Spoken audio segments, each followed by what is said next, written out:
Well, so what do you want me to tell you? Let me introduce you. Oh, well, you said here we go. So you Here know we go. me. Well, folks, welcome to this week's episode of Catholic ReCon, testimonies from reverts and converts. I'm your host, Eddie Trask. This week's guest is Mr. Pat King. Mr. Pat King and I had he still does the show called Man Cave. It's produced by Salt and Light Radio in beautiful Boise, Idaho. He and I had the show together for about 2 years and had a blast, a lot of banter, a lot of joking, and it's great to see you, Pat. Oh, thanks. It was a tremendous amount of fun. We did it live in studio.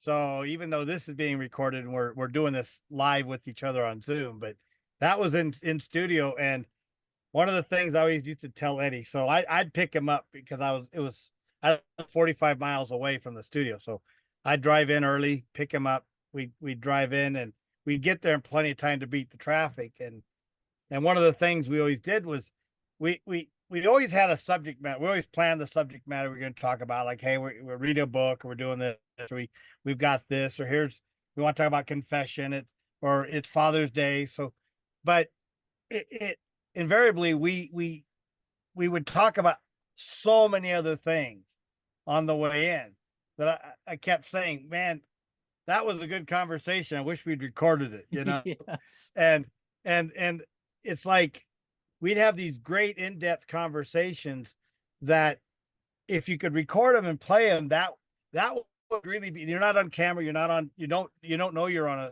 a microphone. And they were just that good. They weren't intense. They were good. They were deep thought. They were relevant. They were revealing. He's the scholar and I'm just kind of a guy that wings it. I make Brian, who's our main host of the show, I made Brian laugh all the time. It was always I don't know if I did it on purpose or just me, but you know what's good is I think we realized when the camera is off, you're just so much freer to say things and not worry. And yet when the camera comes on, I mean, I know I struggle with this. I think a lot of people do. Like, what do I mean by that? You're too careful. Too careful. It's a live show and you don't know who's listening. You don't know who's listening and you want to backtrack something. Yep, exactly. I can't edit it out, No. so it was, but it made for a lot of fun and it got us riled up. And then of course I drove him home and on my way back to my hometown and go to work. So it was a lot of fun. I do miss those days. I still do the show, looking for another host at this point. We need like Johnny Carson and Ed McMahon. You need a good pair. I love having a conversation. Yeah. Let's just put it that way. And you need an Andy, you need an Andy Richter is what you need. That's the comparison I like. I like Conan and Richter. Well, you're a young kid, so you know I remember McMahon though. I remember McMahon, trust me. Barely. I'm sure you're not. Hey, a lot of YouTube. Although you have more gray hair than me. So, Eddie, I got to tell you, and I told you this once before, that when I saw your title of your show, I thought it was like Catholic Reconnaissance, like you were out scoping the Catholic world. And then I had to realize, okay, there's a RE period, CON. Oh, and then I saw a couple of your shows early on, and then I go, oh, I get it now. Catholic reverts and converts. So, I'm a little slow at times. So, no, it's all right. Well, I had a buddy tell me, and we'll get into your story here in a second, but I had a buddy say, just remove the periods. They add nothing. And I said, that is a great point. So I took a huge risk, Pat, and I removed the periods. And now it's so much more flashy and succinct. So I haven't noticed. I look at your episodes all the time, and I gotta have to look at that. Oh my gosh! So I noticed all the color changes and the graphics are a lot better. You've really improved. That's been fantastic. You bring up a good point though. Since you brought it up, I'll go there. It's actually, there are 3 meanings to it. Okay, There is the Okay. reconnaissance, which is to expose enemy tactics to keep Oh, people out of the church. Okay, you've got the reverts, converts, and then you've got reconciliation. So a lot of these stories, it's about reconciling with the church, reconciling with the Father, and so, and I think we should get into your story with that. I'm sure yours, in fact, I remember it touches on all of those oh fronts. yeah. So Yeah. why In don't fact, we go ahead? I'm wearing an Endless Joy T-shirt. I was a chaperone at a ICYC, Idaho Nice. Catholic Youth Conference, and this was one of their things was Endless Joy. Yeah. And I and I had a friend of mine that asked me. He says, "How come you seem to be?" What he knew my story, and he goes, "How is it that you're so joyful?" And I said, "When you've been where I've been, when you've been, I hated God at one time. I didn't not believe in God. You can't hate God and not believe in God. You know what I mean? Yeah, You yes. have to know you have to know there's a God Yes. to hate God. That's Yes. why atheists don't get it. They hate something they don't get. Well, who do you dislike? I mean, if he doesn't exist, then why are you even where you're at? But they don't get that one. But to hate God, you have to know that he exists. I was just not happy with God because, and I'll get into my story because even as I left the church, but even as a Christian, you can hate God and you can be justified in your hate because it's it's lack of knowledge, it's confusion, it's absence, and it's cold when you abstain from God in the way I was abstaining from God at that time. And so, yeah, you know what I mean? Yeah, There yeah, is yeah. a So you're saying you felt hatred and you felt justified in that hatred, and you were completely ignorant to the fact that you were so separated right, from God right. through I thought I what? was being punished. I That's my ignorance. I Yeah. thought I was being punished. And so, well, let me get it. So I lived in Idaho, grew up in Idaho, devout Catholic. I had considered priesthood, and then the permanent deacons became up, and I thought, oh, maybe that's what I'll do. I'll get married, become a deacon. Well, then I moved to Southern California for one winter, and my roommates that were living in my house at the time burnt my house down, and I had to get it repaired, and I didn't have any renters, so I sold the place, and I stayed in California. I thought, well, it's a Palm Springs area. I thought I'll stick around for a year and see what happens, what happens, and I got involved in life, and I got involved in Newman Center down there, and I was devout Catholic, and I'm in my 20s, and I'm thinking, youth center, Newman Center, and all the college youth there. And I'm not that much older than them, so I thought maybe I might find a prospective wife or something, and and nothing happened. Nothing came out of it. And I got a little bit skittish about the priest. This was back when Vatican II was kind of coming to a fruition of types. Vatican II went one way for some people and another way for others. Hmm. And I was to the right of Vatican. I mean, I was very conservative. Grew up in a very conservative home in Idaho. Very conservative Catholic grandparents. And so when I got down there, it was a culture shock, and I saw the what happens when you misinterpret what Vatican II was supposed to be, and priests that were shedding their clerics after mass and putting on Hawaiian shirts and Birkenstocks, and not wearing them anywhere, and nuns dropping their habits. And I saw that, and I thought, oh my gosh, the church is changing. Mm. But I hadn't left at that time.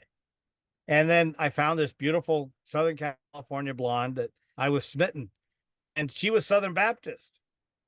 And I told her, Southern Baptists, they hate Catholics. I mean, literally, they hate Catholics. They don't say anything nice about Catholics. They think we're all going to hell. And she goes, "Oh no, that's not true." So I went to one service with her, and I told her, I said, "Watch, within 5 minutes of the start of the service, they'll talk about how the Catholics are going to hell." And she couldn't believe it. Within 5 minutes, the preacher started talking about how bad Catholics were. And I looked at her, I told her, I looked at her, she goes, "Oh my gosh, you're right." So then I never took her to a Catholic mass, and that was probably a mistake because this priest that I was telling you about that wore the Hawaiian shirt, he was a a good priest. The services were on on point. I mean, just like any other mass, right? It was some of the other things he did outside of it. So instead, I went to her before RCIA was a thing. We sat with the priest we were getting serious about each other, and I think we engaged. I don't know if we were engaged at that time, but we were seriously. But we both believed in God, that we wanted to find a home church for both of us, right? And we sat down and talked to Father Ned for over 2.5 hours. And when we were done,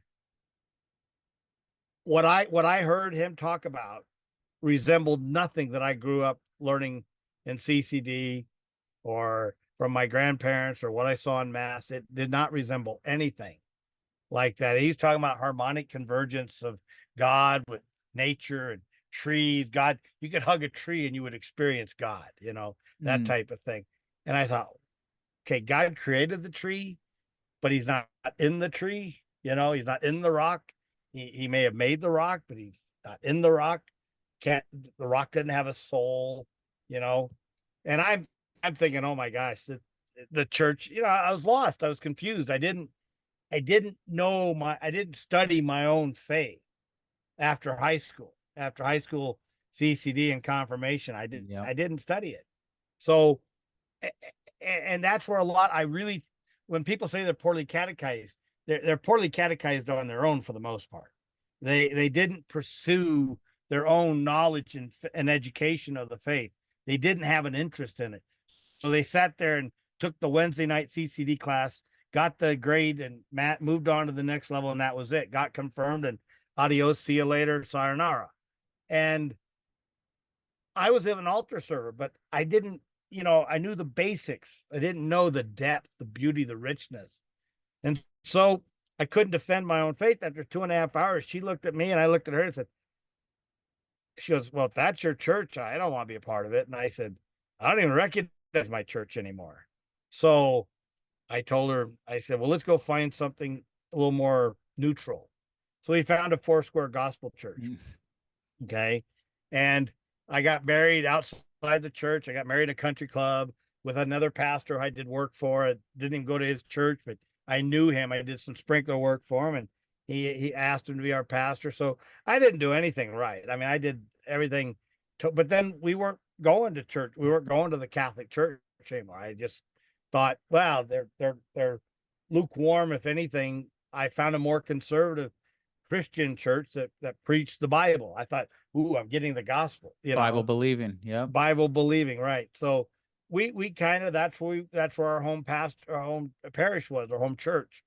And when we got married, then we decided to have kids, first child, we had a scare right off the bat. In California, they make you take this test. It's, I guess it's optional, but they make it sound like it's really important you take this test.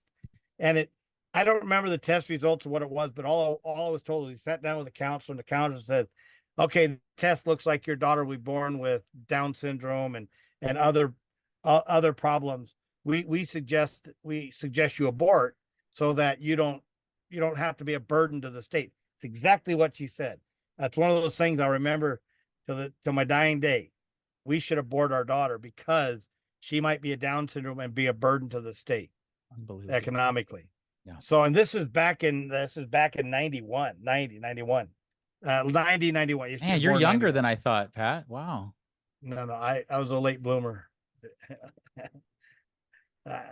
I'm 62 and a half right now. So 62 and a half. That was my guess was 59 and a half. I thought it was. Right, okay. Yeah. Okay. Go ahead. Yeah. At least I have less gray hair than you. So, so anyway, we sat down with our pastor, and this is where we kind of built that bond as well with him, because we met at a Carl's Jr. in Southern California, and he sat down and prayed with us and said, you know what's your heart saying? I said, well, abortion is not, I mean, I grew up, one thing about being a Catholic, you are taught some things are sacred, like pro-life and death, the meaning behind death, that the way Catholics die and the funeral and the burying of the body. all that was sacred, and it was something innate, something strongly preserved in me through my family. So I'm sitting going, no, we're not. It doesn't matter. I mean, but you're still scared, right? Because some test tells you you're expecting the worst, right? And so we went through all that, prayed. We felt good about it. We moved on. Child was born, beautiful, healthy. I mean, 8 pounds, 9 ounces, gorgeous head of hair already. Uh, Talented, grew up to be a very talented, artistic, capable young lady. I mean, just gifted in everything. Everything she did easily and she did well. Golf, she picked up a golf club and gone, hit it. The guy couldn't, she never played. First time she ever picked up a club. Wow, straight, good swing, everything. So she was talented. And just think what we would have missed out on if we'd followed that counselor's advice and aborted our daughter. I wonder how many kids are aborted off a test like that. They're absolutely wrong. It just hurts my heart. Yeah. So our next child, we're pregnant again, and this one we found out we're going to have we got some concerns, and it was a troubled pregnancy for her. She was up and down, in and out of the hospital a couple times. It was, he was a boy. We knew he was a boy, but they saw some things that they really couldn't tell. And when he was born, we got to see him for 15 seconds. They held him upside down, showed us his 10 toes, his club feet, pointed out some things, and gone. He went to the NICU right away. And that's not the way it was with our first child, man. Oh, hey, cut the umbilical cord here, place her on, clean her up. And this one, the child, umbilical cord gone, 10 toes, 10 feet gone, whisked right out of her. And we were in shock. We didn't know it was that iffy, that bad. And so the next 3.5 weeks he spent in the hospital in NICU, tied up to tubes and intubated. And he was a full-term baby, but he had all these low sat problems and all these other issues. And the one thing they missed early on was they missed the hole in his heart.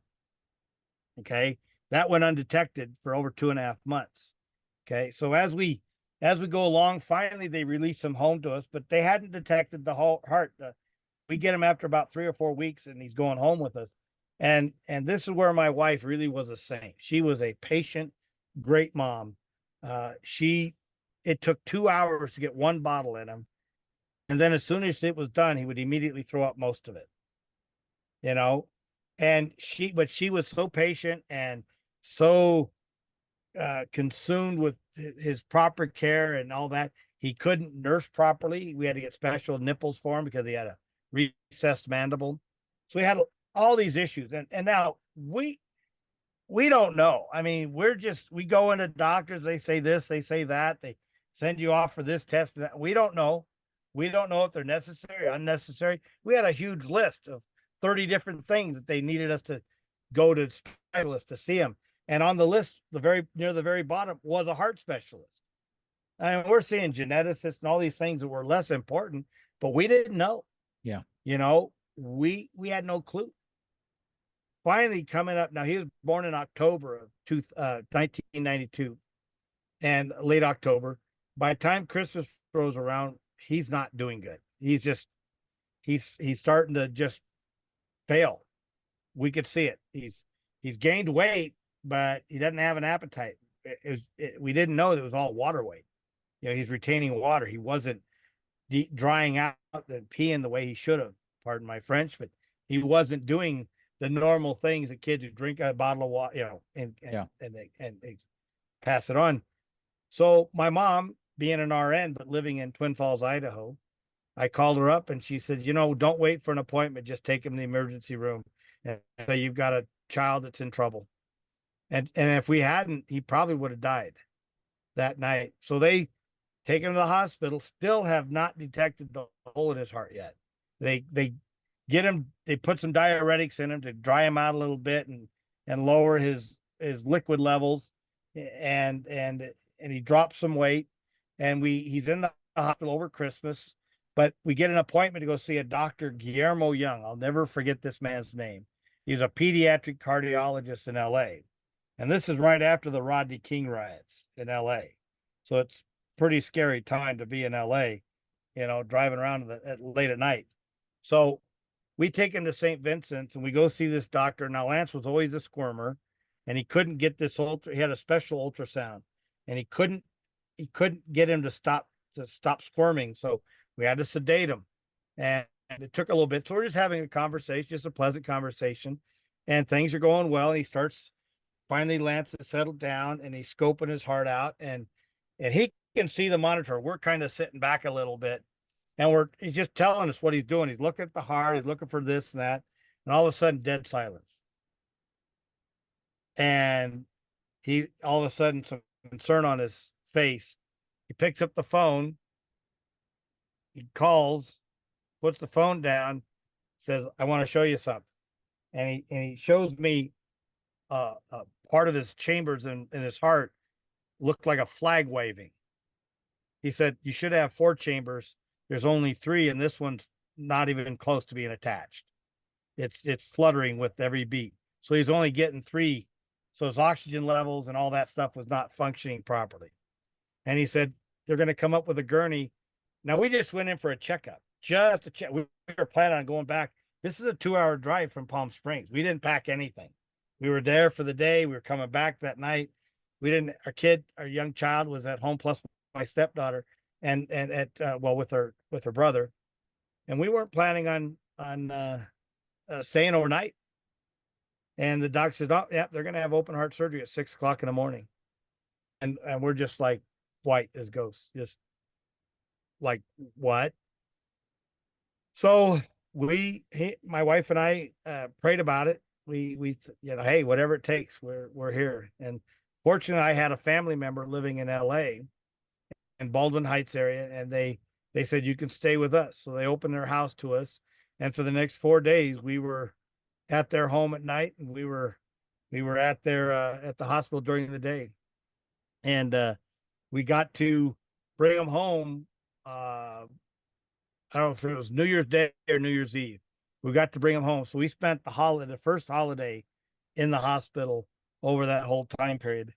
And so, yeah, he had all these stitches, and he had to be held, and kid, all these cracked ribs and tender, and you got to hold him carefully, and you don't want to squeeze him too tight. Yeah. He's even more fragile now than he was when he was first born. And the one thing I saw about him was he never seemed to lose his joy. He still always had that. And he was deaf. I didn't mention that. He's deaf, also mentally retarded. He couldn't talk. Well, of course, he's only 2.5 months old, 3 months old, but he had no way of communication. I mean, he didn't even have loud vocals, didn't cry loud. So we take him home, and he starts to thrive a little bit. Okay. He starts to do well, go see some doctors, and go see a clubfoot surgeon. And he schedules a surgery the following fall. Okay.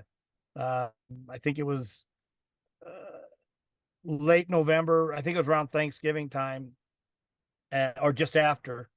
And this was going to be just a simple corrective orthopedic club feet surgery, cast and all that. Well, so he's not almost a year old. Yeah, he's a year old now.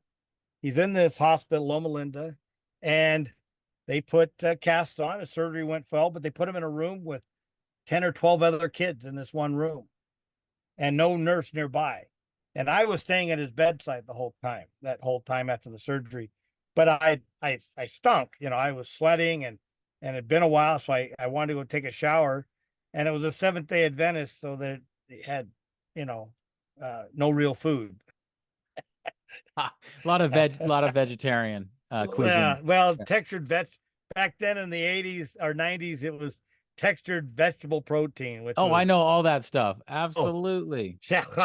Wheat. Don't even take vital wheat gluten is the first ingredient. So yeah, well, when your dog won't eat it. Oh no, I loved it. But go ahead. Come on, I really? did. Oh, hey, they had some really good things. Anyway. Okay, whatever. You got bad taste buds, man. So anyway, so he's in the hospital. I go down and take a shower, and I come back, and I look at my son, and he's blue, and he's barely breathing. He's struggling. He's trying to cry, but he can't. He doesn't have the strong vocals. And nowhere. I yell out. I said, "Hey, my son is not doing well. Get your butt in here, and they pulled out a mucus plug that was suffocating him because they put him on morphine, which suppressed his breathing levels and his aspiration. And because of his recessed mandible and other issues, he had problems. So now he goes from a recovery room to a PEDS or NICU, another type of NICU PEDS ICU room. And I have no choice, but I got to stay at his bedside, right? So that's day 2. I'm day 2 in his bed, right?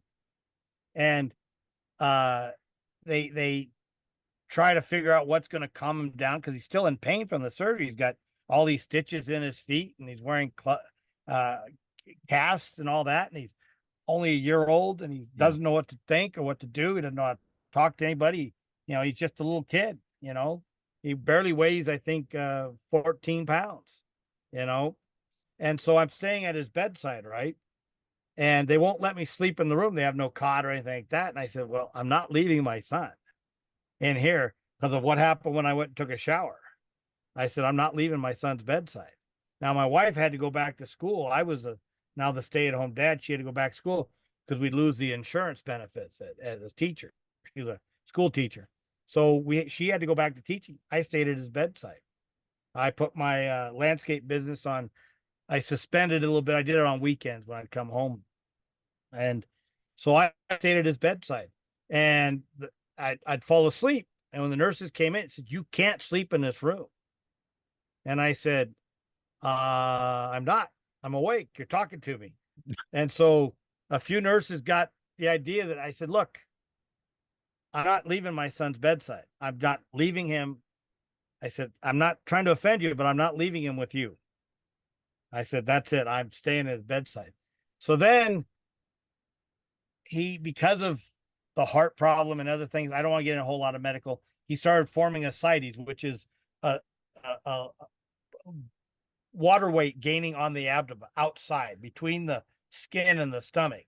And so it puts pressure on the lungs and the abdomen. He gained a 69 centimeter girth for a little kid that weighed no more than 14 pounds. He's got all this liquid building up, and they couldn't figure out why. So they moved into another room where I could there was still no bed, but I could sleep in the chair, and I'd have to comfort him all the time. I'd go home on Saturday. My wife would come on Saturday. We'd visit each other, talk about the kids and stuff. I'd go home, sleep in my own bed for the first time in 7 days. I'd get about an hour and a half sleep a night. Okay. And I go home, I see my other kids. I'd go mow lawns. Okay. On Sunday. And then Sunday afternoon, I'd get cleaned up and I'd come back and I'd relieve her. She'd go back to Palm Springs to work. Right. So we did this for 34 days. Wow. Okay. I was at his bedside 31 out of 34 days. And every afternoon, so I wouldn't eat anything all day long because I could not eat that cafeteria food. It was just, it was just, I ate some salads, but I'd save my money up because there was about 2 miles down the road was a TGI Fridays or an Applebee's. And so when they would sedate him to take this test and they were with him the whole time, it was usually about 2.5 hours. I'd go down and go get some real food to eat. You get your appetizers. Yeah. Yeah. I'd come back and he'd be in the room. The nurse would watch him. And then I got there, she would leave and I'd stay at his bedside, and he was in so much pain. I'd sit there over his body, rubbing his back, patting him and soothing him for hours on end because he was so uncomfortable. And he would just cry and whimper, and it was just so much pain. There wasn't anything I could do. I was so helpless, and I was so mad at God. I was so mad at God that I thought I was being burdened for my past sins. Okay. Now, hear me on this. I was ignorant of I knew my faith, but I thought I was being punished on earth for my past sins. Oh, premarital sex, being drunk, doing all the stupid things I did as a kid while I was a practicing Catholic, and I'm thinking, oh, God just out to get me. You read the story about David and Bathsheba, right? And he takes his son from him in a way to punish him, right? To let him know that you got to pay those consequences. And here I am thinking that this is what's happening to me, that I made so many bad choices in my life that and I kept asking God, give me the pain. Let me take it. Don't do this to this kid. He's beautiful. He's innocent. Okay. You got to remember, when I found out I had a boy, he was playing third base, wearing number 5, playing for the Dodgers. Okay. That's right. That's right. I was gonna live my professional baseball life through For my him. son, Yep. and he wasn't even born yet. And I had this all mapped out, right? So I'm mad at God that this is what God gave me. You know, I was being burdened. I thought this for about a year and a half, almost 2 years. I was thinking I was being punished. I dutifully did my job as a father and protector of my child. Wasn't that I hated my child. I would go to no measure, no end to make sure that he was taken care of. In fact, one time I screamed at a nurse because I just get him calmed down. It's like 2 a.m. I get him all calmed down. He's sleeping. He's peaceful. I'm taking a little cat nap. The night nurse would come in, open the door, flip on the light, and start checking his vitals. She did that a couple of times, and I looked at her. I said, I can't say what I said on this on this show, but I'm sure people can imagine when you're mad and you're sleep deprived. Again, still only getting about an hour and a half, if that, a night. I mean, period, total. That's it. In a 24-hour. And I'm on day 18 or 19 at this point, maybe 20. Okay. So I yelled at her. I said, you come in this room one more time and flip on the light and you burst in and wake him up again, you're going to spend the next 2.5 hours rubbing his back and soothing him until he goes back to sleep. Don't do that again. And I was mad. I was livid. I said some choice words, and she looked at me like deer in a headlight, man. And she totally changed. Every nurse from that time on came in. I just said, peek in. If he's asleep, leave him alone. I know he's still alive. You got the monitor on him. He's still breathing. If there's something to worry about, I'll come get you. And so they respected that. They stopped, and they would every now and then I'd see the door open. Oh, he's asleep. But if he's awake, of course they'd come in and check him and do all that stuff. Yeah. So we went through that, and after 34 days, we're finally the ascites are down. They reduced the fluids. They found out he had some portal hypertension, some other things that came out of it. I mean, one mistake after another led to so many more other problems. And I'm not blaming the doctors. I can't do that because it won't do me any good. Just there were some mistakes made that they missed. And hopefully doctors will learn to check other things earlier on so that this doesn't happen again. But he was able to come home, and I was beat. I was exhausted. For that whole time I was so mad at God. But I still did my fatherly duty to provide and protect for my son. That didn't change. And then so we go on with life, and things seem to level out a little bit, you know. Started having some esophageal bleeds, which was he was having veins that were protruding because he had portal hypertension. He had a liver problem, and from a blockage in his portal vein because of all swollen organs. That these veins inside his esophagus would burst and bleed internally, and that took us. Now, we decided after that last fiasco in the hospital that our last kid was being born, and we were heading the heck out of there. We were going back home to Idaho where I had family support. I didn't have any real family support down in Palm Springs. So we moved up north back to Idaho where my mom lived. And so now our first time here, we're in a rental house, and Lance just won't settle down. Now I'm working 2 jobs, 2 45-hour week jobs.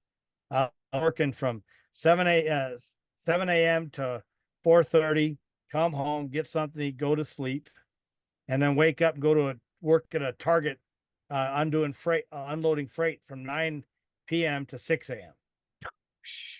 I did that for 6 months. And one night, I was the only one that could really console Lance because I had a deep voice, and he was deaf, but he could hear my voice. He He had like 10% hearing, but he loved to lay on my chest and feel my vibrations, right? Now, you got to understand, I've been working these 90 hour weeks for a month and a half, 2 months at this point, maybe 3. And I'm exhausted. I mean, I'm tired, but I'm doing what I can so my wife could stay home, and we have a new baby and 3 other kids, and Lance, of course, needs all this attention. And so Linda can't console him, and he's just cranky, and he's upset and not happy. So I'm laying him on my chest and I'm trying to soothe him.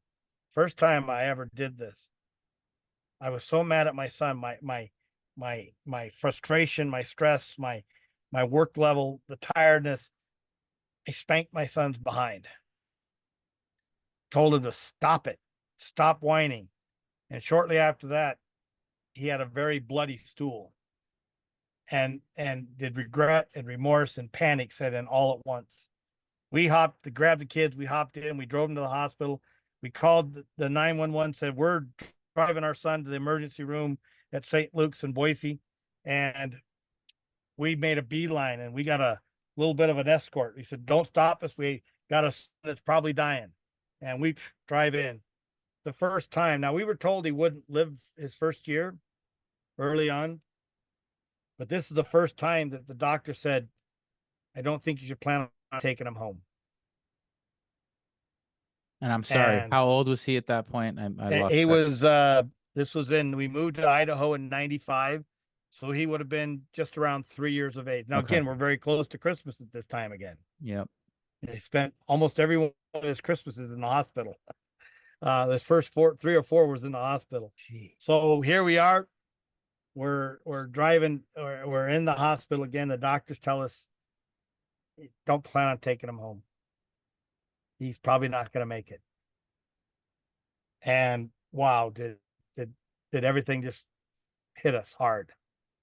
And so we go to the emergency room. They found out what was causing the bleeding. He was bleeding internally through the esophagus, and they were able to do an emergency. They banded the vein that was bleeding, like a tourniquet on the vein in the esophagus, and they stopped the bleeding, and they were able to save him. But he spent the next 75 days in the PICU, in the pediatric intensive care unit, the youngest patient ever to be in a PICU.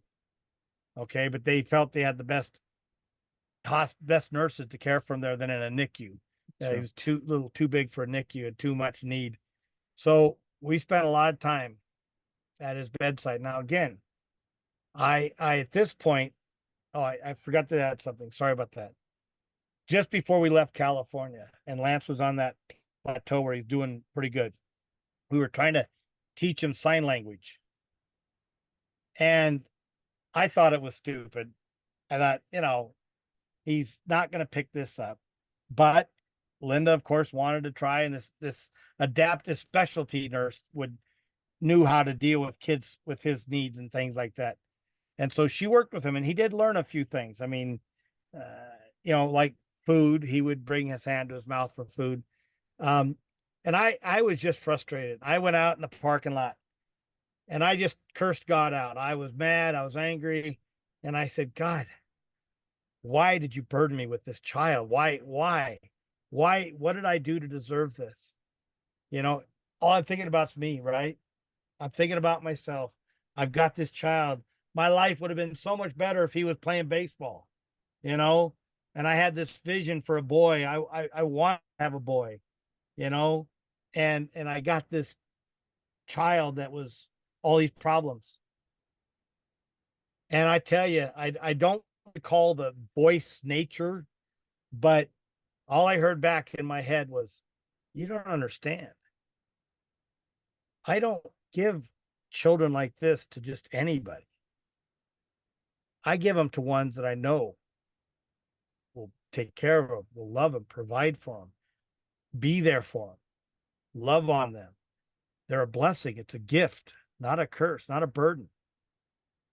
It's a blessing to have this child, and it's up to you to do what you're going to do with it for that child.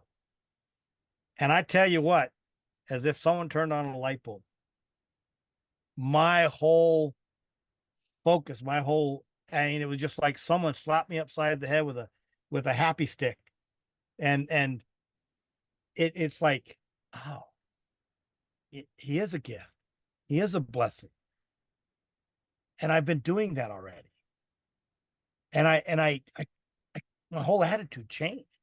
My whole view of who my son was and what he represented changed right then and there.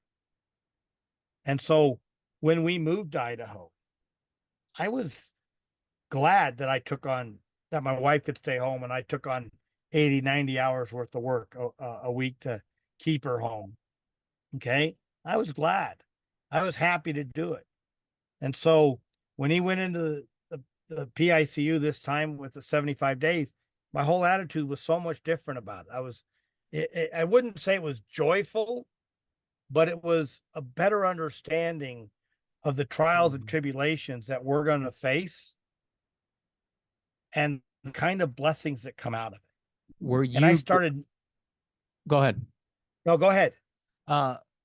Were you going to church at all during that period? Because I've heard people say that they were angry at God and they were still going to some type of church, or they were praying in this very odd way, not with an open heart, let's say. No, we were still going to non-denominational. We went to there was a Foursquare church that we were a part of. We put our kids in their Christian school they had there. We had our daughter christened. We had Lance christened. No, we were still going to church. Okay.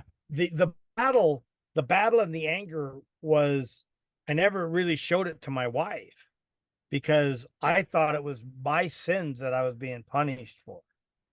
Okay. So then all the I thought shame it just was, keeps you quiet. Yeah. yes. So I still did the right thing by, having my kids and family go to church as a family. We still went to church. Okay. It was still, and we still prayed. Now I wasn't practicing my Catholic faith. Sure. Okay. That's what But I figured. although I will say when I loved midnight mass as a kid, and when midnight mass would come around, I could find one close by, I would go as a non-practicing Catholic. I would still go to midnight mass just to be there because I never lost faith that the Eucharist was as Jesus said it was, his body, blood, soul, and divinity. I never lost. I never gave up that. I never gave up my Catholicism. I just gave up what I thought was best for my family so that we could have something I could explain to them. It was let me tell you, it's a lot easier to explain a Christian church, a non-denominational Christian church, because all you do is, hey, just read the Bible. You'll be okay. There's no history. There's no discipline. There's no legacy behind their Christian churches. They just, we just worship Jesus. You've been born again. If you worship Jesus, are you best friends with Jesus? That's all you. And then worship hour for an hour. I mean, literally sing praises for an hour. That was good. And kids like that because it's engaging. And then they go off to their Sunday school and everything's fine, right? Everything's great with the world. So being Christian is very simple. It's very easy to be. And so it wasn't a problem. Catholic takes some depth. It's a richness. There's some commitment there. There's some personal introspective about what the faith means to you. There's more than just the Bible. It's the traditions and it's the history and it's and who created it, who started it. There's so much depth to the Catholic Church. Okay. So, but I was a practicing Christian, non-denominational, had a Foursquare down there, found one up here, was part of that. Then as the family needs this is a very small Foursquare in Eagle, Idaho. We found one that was much bigger, much more classrooms, all that, had the bigger band and all that, had a band, had classrooms, all that stuff. So we became part of that, also closer to home. And so we started going to that and the kids felt at home and it was great. And Lance did well there. He was always in the infant room because he was so small and needed diaper changes and all that stuff. So they always put him in the infant room, which is fine. I got to tell you a quick story. Lance is the kid that never had anger issues. He never showed any I don't think he ever sinned. I don't think it was possible for him because he was such a pure spirit. And so he's sitting there. If anyone knows anything about deaf children, especially deaf, they like to self stimulate, you know. So he'd have a favorite couple rattles, and he'd sit there and bang his head, his face, and shake it. And he did that, and he had a really good pinching arm. I mean, he had good hands, good fingers. He could grip that thing and hold on to it for hours. And this little kid, I watched it happen. It was really fun to see him defend himself and go back after his thing. But this little girl walked up and just ripped that rattle right out of his hand and walked away, went over to her friends and started playing with it, right? And my son didn't cry, he didn't bawl. He was on his back. He kind of looked over his shoulder to see where she went. He turned over on his belly and did his army belly scoot because he couldn't really crawl yet. And he would just scoot. And he was quick too. He was fast. So he bolted over there, beeline for that little girl, reached up, grabbed that rattle out of her head, ripped it out of her head, rolled back over, started playing with the biggest grin on his face. And I'm going, that a boy. I was proud of him, you know. It was like, and he was just back to his normal life. Like, how dare you take my rattle? So, you know, and that's what I mean. I got to witness great blessings like that. Great little stories. That was your little third baseman going out to outfield to go get Oh, the man, ball. he chased it all the way to the fence and then got Yes, and got victory. Let me tell you. oh And my now there was gosh. there were 2 more outs, but he didn't care. I've Yep, got the ball. I got the ball. That's good. That's good. So, Oh, okay, can you I want to make sure we have enough time to cover I don't that. know where we're at. I didn't Yeah, time it so here. we have about, I don't know, 10, yeah, about 10 minutes. Wow. So maybe fast forward. You tell me, what are Okay. the other pieces Well, in Lance's life, or, how you ended up? I want to know if Foursquare was part of the family all the way through Lance's life, or no, when did no, that? no, no. Okay. We left to a non-denominational. Foursquare is kind of affiliated, Sure. It has and a then we went to name. really a traditional, non-denominational. Just guy was a good speaker and a pastor, and Sure. started a church. Sure. But it grew. It was in Meridian, Idaho, and he was a very conservative politically, and very pro-life and all that stuff. Very much believed that the Christian church should belong in politics to control the way the country goes. So I like that. That hit me right where it counted. So in 2004, early on in the early year, he started having these seizures, and we'd go to the doctors. His eyes would roll. They didn't know what was going on. I thought it was cold related, flu related, stuff like that. And but by the time they actually figured out what was wrong, it was too late. He was having blood clots get in his brain, and they were from his portal hypertension and all that stuff from very early on. Okay, this is what I mean. It kind of snowballed after that first missed hole in the heart thing.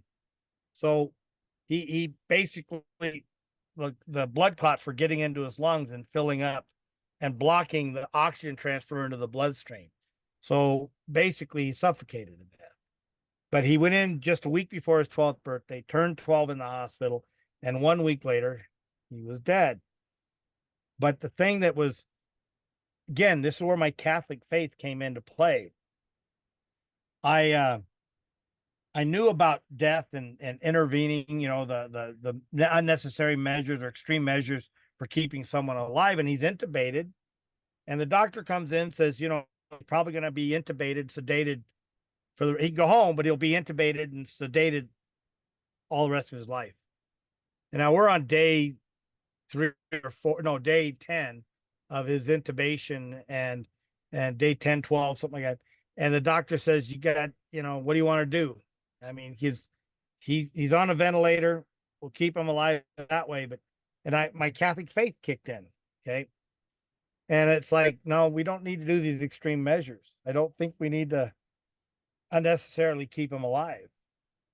But so I asked the doctor, I said, so if we hold the breathing tube and stuff like that, and will we keep him hydrated and fed and all the nourishment and all those other things, those basic things you need for life, He said, yeah, we'll make sure he's comfortable and all that. We'll take him off sedation, pull the intubation and the tube, and we'll leave him, and we'll see if he starts recovering. He'll be on his own. And so my wife, Dr. Lee's, my wife and I are discussing this. She's on one side of the bed, I'm on the other side. His head is actually kind of looking at me, but his eyes are closed, right? And this is when I know that God intervened on his behalf. We're talking about what to do and all that stuff. And we hadn't pulled the tube yet, but we're talking about it. And during intubation and during sedation, my son's eyes looked right up at me. He opened right wide, all bloodshot, and a little tear in the corner of his eyes from just being, overwhelmed. And I don't think he heard me, but he had to, or God had to. But he opened his eyes, and all I could see when I looked into his eyes was, Dad, I just want to go home. I can't do this anymore. My body just can't fight. So his eyes closed. And I look at my wife and I said, you see that? She said, see what? I said, Lance opened his eyes. And she goes, I didn't see it. So when the doctor came back in, I said, do people open their eyes and wake up during sedation? Never. He was heavily sedated. And I go, okay. I said, we can't do this anymore. We can't put Lance through this. It's not fair to him. God's calling him home, and we're keeping him here for our own needs. And so it was. The doctor said we'll know in 3 or 4 days. Okay, now we're on day 14, or no, day 12, and we pull the tube. Now I've got a crew of I've got 3 businesses at this point. I've got a crew of guys that need me to guide them. I had to go to work the next couple of days. Linda stayed at his bedside, and I went to work, and I am in the evening and visit with him, be there. And then halfway through the second day, I get this phone call. He said, doctor doesn't think he will make it through the next couple hours. Man, I got in my truck. I said, you guys know what to do. I'm out of here. Gone. I took off. I bolted. And I'm 30 miles away. Okay. And I'm making it, call the 911 saying, in this truck, here's my lights. My son's dying. You got to go there. I got a little bit of a police escort again, so I wouldn't drive reckless, but I made it to St. Luke's. And this is where he'd already passed. I wasn't there. And and I'm not trying to compare myself to the Blessed Virgin Mary, but when they said your heart will be pierced also. She knew what a broken heart felt like when she lost her son on that cross. Let me tell you, I know what a broken heart feels like. I know that deep wailing, that deep sense of loss. I've never cried like that. I never felt that deep sorrow and loss ever before in my life as I did when my own son died. And I'm holding him and his lifeless body.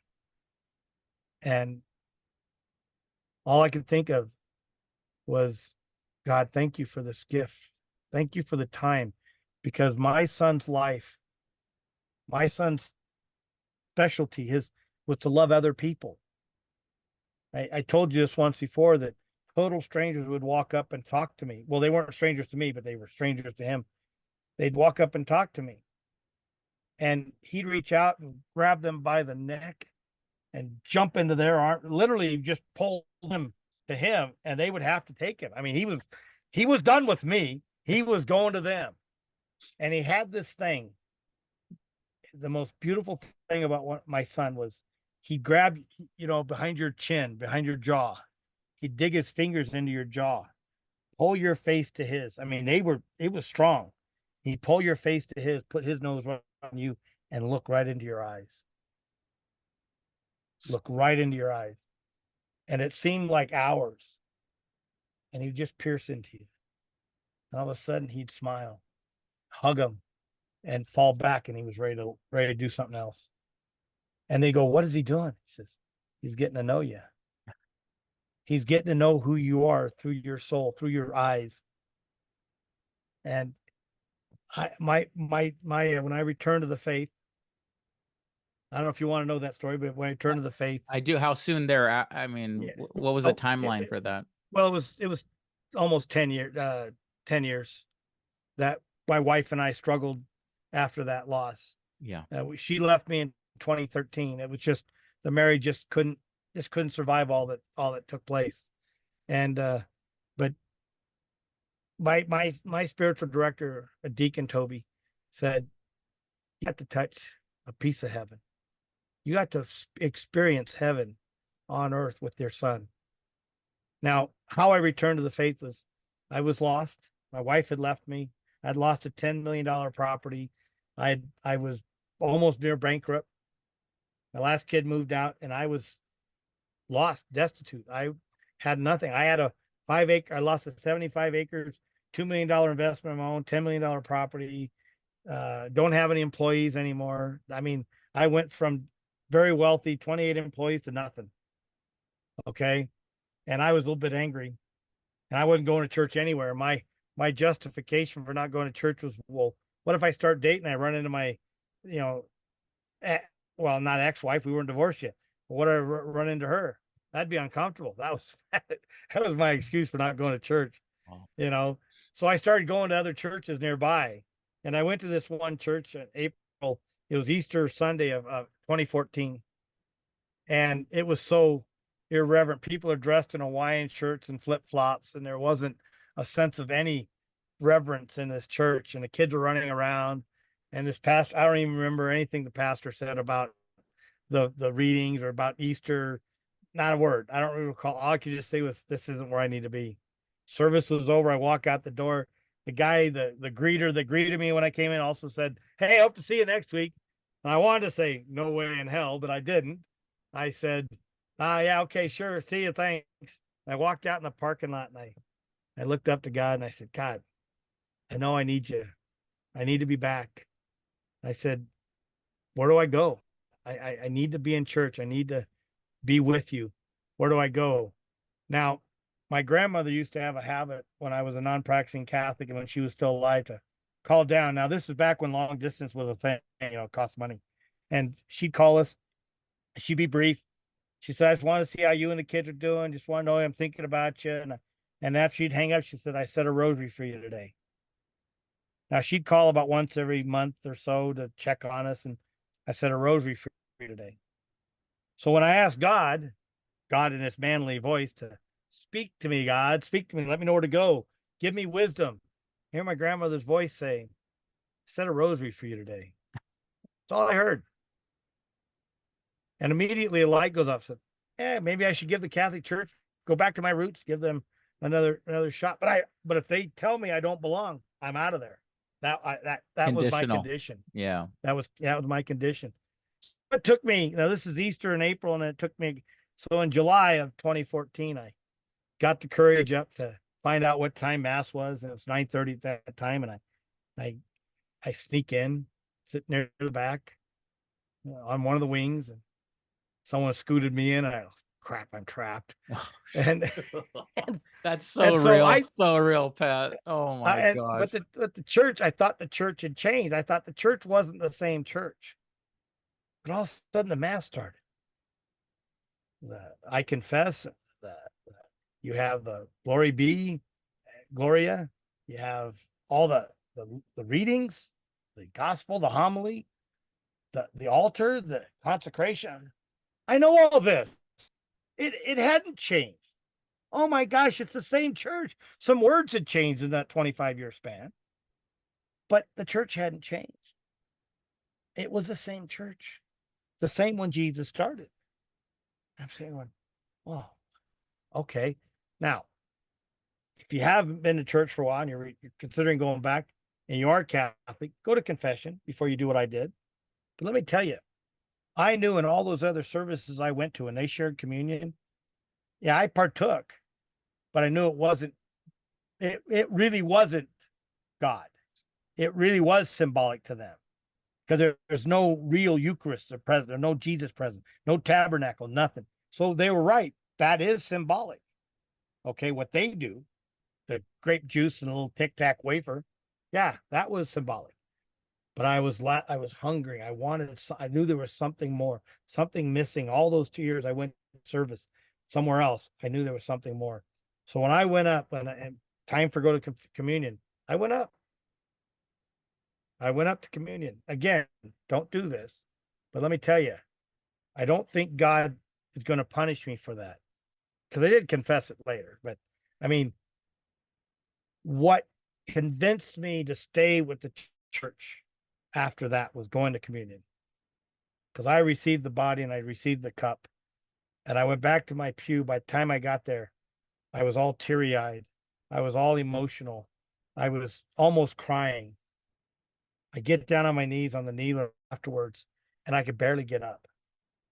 I was quivering. I was shaking, not because God was punishing me, because I knew I was home. I knew I needed to be back in the church. This is where God wanted me to be all along. This is where I find my joy. This is where I get to share my son's life and the endless joy and love that my son shared with me his short 12 years of life. That kid taught me more about love in 12 years than I've ever learned in my 62 years. And it's because that kid lived, I live. You know what I mean? Yeah. I live with the fullness of God's beauty and mercy and forgiveness and love. And I try to spread that in my podcast. I try to spread that in my radio show. I do a lot of things with the Knights of Columbus. I'm involved as much as I can. In fact, my first pastor, Father Flores, he saw me. I was doing some things. He said, "You really weren't a good Protestant, were you?" I said, "Nah, I couldn't pull that off." So, but it was so beautiful that first time receiving communion. And then a couple months later, Father Flores goes, "Hey, I see a lot of new faces in here. And if you haven't, if you're coming to communion and you haven't been to confession in a while, I think you should go before you receive again." Boom, a V8 moment. I said, "Oh my gosh, I'd totally forgotten a lot of that catechism stuff." So I immediately went, I didn't go receive that Sunday. I went to confession. I say the first one didn't stick because I was so nervous. It'd been 25, 26 Wow. years, Yeah. you know, and I Unbelievable. felt like there was a timeline to get, like you got 3 minutes in Yeah. and out. And the second time I went in a couple months later, I unveiled, I just Everything. opened up, man. I was bawling, I was crying. And here's the funny thing. It happened to be confession when they were doing adoration. All right. And so I come out of the confessional, and the only place to sit is right in front of the monstrance. And I'm on my knees and I'm just staring at Jesus. And I'm going, "Lord, I want to be where you want me to be. I want to be with you forever." And I haven't missed mass since. Pat, my goodness, that was fantastic. Don't ever change the way that I mean, you talk about being completely transparent about everything. Don't ever lose Well, that. I didn't tell you everything because, Nope. you have Well, limited time, but I mean, no, I didn't tell you some of the sins that I did that really I thought I was being punished for, but, sure, but we you can, know, we can, uh, what I'm trying to say is it's so refreshing to be that real about such a difficult journey. And that part of it, being real like that, oh my goodness, is a lost art. And it's an amazing thing to hear it, because I know that your story needs to be out there, and I know that it's going to touch people, because that's what God does. God uses yeah, the stories to touch others. You know what I yeah, mean? So then yeah, Lance's legacy just continues. It just ripples out to humanity at a time that humanity needs. Oh my goodness. yeah, Does humanity need love or what? absolutely. And let Right? me tell you, one of the things that helped me tell this story more succinctly and better is the fact that I'm writing a book. It's been written for a while. I have to get it all on computer and edit Yeah. it and all that. And I'm a great procrastinator on things like that because it means sitting down in front of a computer, which you know me, I like I to be do. outside working. That's right. So but I will tell anybody that's watching this, if you have a story, even if you never want to publish it, I would still say, write it down. Go back to your days of birth, all through your childhood, write everything down, put it on paper, because your children really need to know how you come to know the Lord the way you Yes. do so passionately. Okay. And if you don't tell them, if you don't have it written down, because what do they say? You're only a couple generations about being forgotten. Yeah, that's right. You know, when I'm dead and gone, and my kids are dead and gone, and their kids are dead and gone, no one's going to even know who I am anymore. So if you leave a book to tell your history of where your girls got the love and the passion they got from their father and stuff like that, if you want to let your friends and family know how to find God, tell your story, but write Yeah. it down so it's in book form. And one of the things that I learned the most about that, remember that 34 days at the hospital? I come to, as I was writing that book, I was in Italy to do it because couldn't pick a better place to go write a book. No kidding. 2 months in Italy. Yeah. But one of the thing about that was here's the benefit to writing things. You learn things about yourself and about why you're angry and how you survived those times. So imagine 31 out of 34 days, 20 hours of awake time, 21 hours of wake time every single day. Okay. Intermittent little cat naps here and there. That was it. And I'm going, wow. If someone asked me if I could to do that, like if you said, "Hey, Pat, I need you to come to my bedside. I'm Help gonna me be in the out for hospital for 31 35 days. days," I'd say, "Dude, I love you, but not that much. There's no way I'm coming to sit at your bedside 24 hours a day and not get any sleep." Okay. But when I look back, I said, geez, how did I do that? And all I could hear was God saying, "Well, I was there propping you up. Yep. I was there the whole time with you. Even though you didn't like me, even though you were mad at me, I loved you so much. And what you were doing for your son, how you were, see, nobody, no greater thing to do than to give up your life for another. You don't have to die for that person. You just have to give yourself unselfishly to that person." And I wasn't thinking about myself. I was thinking about my son. So God was there thinking about me, Wow. keeping me up, giving me the endurance to withstand all that. Well, I am so happy that we were able to do this. Really, really appreciate it. Yeah, you're welcome. I'm glad you had me on. Yeah. Well, Pat, oh, I hope it helps. I hope it helps people. I really do. I've got, if you want to leave my email address or something like that, yeah, that's whatever. what I was actually going to say. Let's close with that. If you want to tell people where to find you, where can they go? Well, my personal email is kingpat and the number 5 at me.com. So it's Okay. KINGPAT, the number 5 at me.com. And I'll be happy to answer anyone's questions. Beautiful. You know, I truly believe that we don't get anywhere with building treasures in heaven unless we're helping build lives on earth. Well said, Pat.